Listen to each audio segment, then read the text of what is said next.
আসসালামু আলাইকুম। আমি আব্দুর রহমান নান্নু, উপসহকারী কৃষি কর্মকর্তা এবং আমার সাথে আছে ফিল্ড অ্যাটাচমেন্টের স্টুডেন্ট। আমরা এখন সরিষার খোলের হরলিক্স তৈরি করব।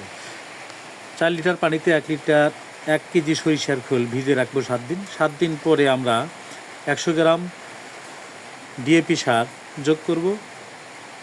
তারপর হলো 100 গ্রাম পটাশ সার যোগ করব। 25 গ্রাম দস্তা সার যোগ করব। 25 গ্রাম বোরন সার যোগ করব। যোগ করার পরে আমাদের এই মিশ্রণটি 10 দিন পরে আমরা 100 গ্রাম ইউরিয়া সার যোগ করে ভালোভাবে মিশ্রণটি নেড়ে নেব। তারপর আমরা যে মিশ্রণটি আমাদের তৈরি হবে সেটা 10 লিটার পানি আরও অতিরিক্ত যোগ করে আমরা ভালোভাবে নেড়ে হরলিক্স তৈরি করে নেব। সেই হরলিক্সটি আমরা কাঙ্ক্ষিত জমিতে ব্যবহার করব।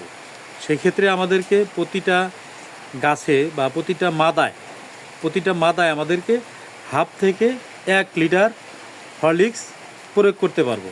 এতে করে আমাদের 20% ফলন বৃদ্ধি হবে, ফসলের রোগ পোকামাকড় কম হবে, আমাদের অর্থ এবং পুষ্টি উভয়ই পাবো। ধন্যবাদ সবাই।